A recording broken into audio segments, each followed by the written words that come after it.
Bonjour à toutes et à tous. Alors, je fais comme tout le monde, hein, je fais ma petite vidéo. Donc, ce message s'adresse bien entendu à l'ensemble des Français, mais plus particulièrement aux militaires. Donc, quand je dis militaires, j'entends par là les militaires d'actifs, les gendarmes, les réservistes, les vétérans, les anciens combattants et tous ceux qui se reconnaîtront dans ce message. Alors, je me présente brièvement, je m'appelle Sébastien, j'ai servi 8 ans dans l'infanterie. Euh, Au cours de ces 8 années, j'ai vécu 6 déploiements en opération extérieure, plus bien sûr tout un tas de petits vigipirates et tout ça, quoi. Donc je suis parti 3 fois au Liban, je suis allé en Afghanistan, au Mali, en Centrafrique. Et voilà, alors pourquoi je vous dis ça aujourd'hui? Je vous dis ça parce que très naïvement, quand je me suis engagé à 17 ans et demi, je pensais, en étant un soldat de la France, que j'allais défendre mon pays, défendre mon drapeau, défendre mon peuple. Voilà, j'étais fier de tout ça, j'étais vraiment très très fier de tout ça. Et lentement mais sûrement, j'ai un petit peu déchanté pour en arriver à la conclusion à la fin qu'en fait, je ne servais pas mon pays et mon peuple, mais je servais ni plus ni moins que les intérêts commerciaux du gouvernement, de l'État et des gens qui les manipulent. Voilà. Donc aujourd'hui, je voudrais faire un message donc à tous les soldats de France. Je ne peux, et je ne le ferai pas, je ne peux vous appeler à la révolte. Je ne peux en aucun cas vous dire allez, coup d'État les gars, on retourne le gouvernement. Je risquerai certainement des grosses poursuites judiciaires pour ça. Par contre, je peux et je vais vous appeler à la réflexion. Ça, je peux le faire. On dit toujours le soldat, il n'est pas là pour réfléchir, machin, mais c'est totalement faux. Tout comme un CRS, la base du métier de soldat, c'est le discernement. C'est-à-dire que qui est en face de moi? Qui est en face de moi? Est-ce un ennemi ou est-ce un ami? Me veut-il du bien? Me veut-il du mal? Qui est l'ennemi? Est-il devant? Est-il derrière? Est-il au-dessus de moi? Le discernement. Alors voilà. Donc, aujourd'hui, moi, j'ai plus envie de servir les intérêts du gouvernement, notamment pour les simples bonnes raisons que ce gouvernement m'écrase, m'opprime et me manque de respect tous les jours. La télé est allumée, je viens de voir Castacouille et l'autre grand pingouin là, les gars ils nous chient dessus quoi, ouvertement, il n'y a plus de respect quoi. Il n'y a plus de respect, les médias c'est pareil. Donc voilà, moi aujourd'hui je veux servir les intérêts de mon peuple. Alors, je vais faire un petit rappel pour tous les soldats de France et certainement faire découvrir quelque chose aux personnes civiles. Il existe, notamment dans l'armée de terre, ce qu'on appelle le code du soldat. Ce code du soldat, c'est le code d'honneur du soldat. Tout soldat de France se doit de le connaître, de le respecter et de le mettre en application. Il est d'ailleurs stipulé dans ce code que tout soldat se doit de garder un droit de réserve en matière philosophique, politique et religieuse. C'est pour ça que vous ne voyez pas aujourd'hui de vidéos de militaires en train de dire gilets jaunes, on en a marre et tout ça. Voilà, ils ont un droit de réserve, c'est comme ça. Alors, je vais vous lire l'article 1 du Code du soldat. Au service de la France, le soldat lui est entièrement dévoué en tout temps et en tout lieu. Il est bien dit, dans ce premier article, c'est l'article 1, le tout premier, au service de la France.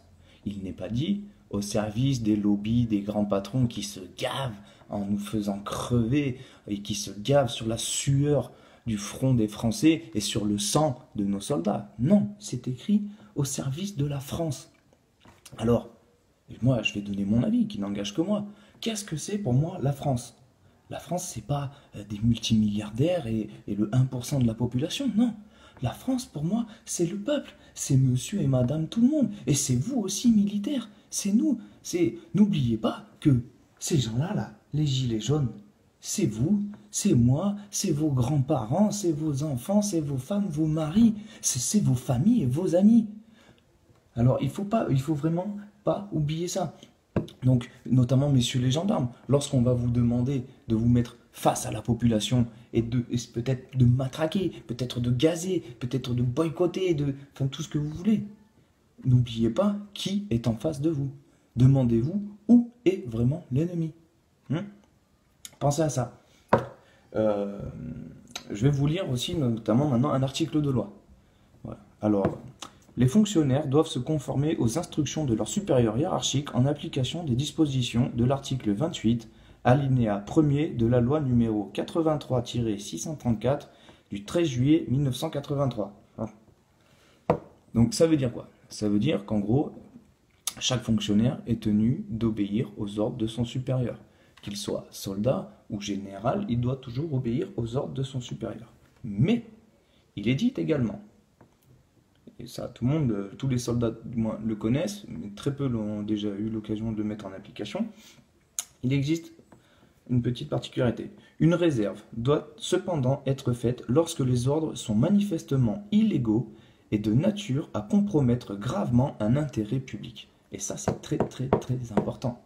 Ça veut dire que légalement, vous avez le droit, en tant que militaire, et je ne connais pas les législations de la police et donc des CRS, mais je pense qu'il doit y avoir une loi dans ce même genre, qui vous autorise à refuser un ordre si vous jugez qu'il est illégal ou immoral. Il est dit, je le répète, illégaux de nature à compromettre gravement un intérêt public. Est-ce qu'on n'est pas en plein dedans, putain? Est-ce que c'est pas l'intérêt public? Toute la France, 80, allez, je vais dire une connerie, peut-être 90% de la France est en train de crever. On nous taxe à en crever. On travaille juste pour payer, rien d'autre. Et les petits tout en haut là qui donnent les ordres, ils vous donnent des ordres, ils vous disent d'aller nous taper sur la gueule. Mais on est comme vous et vous êtes comme nous. Vous êtes obligé de vous acheter votre propre matos. Vous trouvez ça normal? Vous trouvez ça normal qu'un soldat touche 1300 € par mois? C'est normal ça? Non, c'est pas normal. Alors, réfléchissez. Demandez-vous où est réellement l'ennemi. Indignez-vous, putain. Indignez-vous. Réfléchissez, parlez-en autour de vous.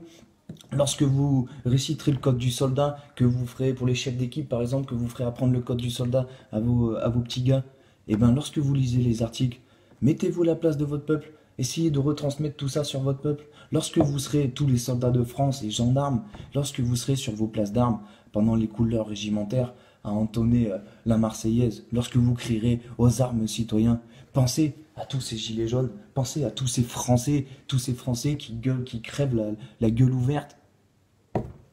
Pensez à tout ça s'il vous plaît et indignez-vous. Et lorsque le jour arrivera, quand on vous demandera de vous mettre face à la population, ça sera le moment de vous mettre face à votre conscience. Voilà, je vous remercie de m'avoir écouté, j'espère que ce message sera retransmis un peu partout.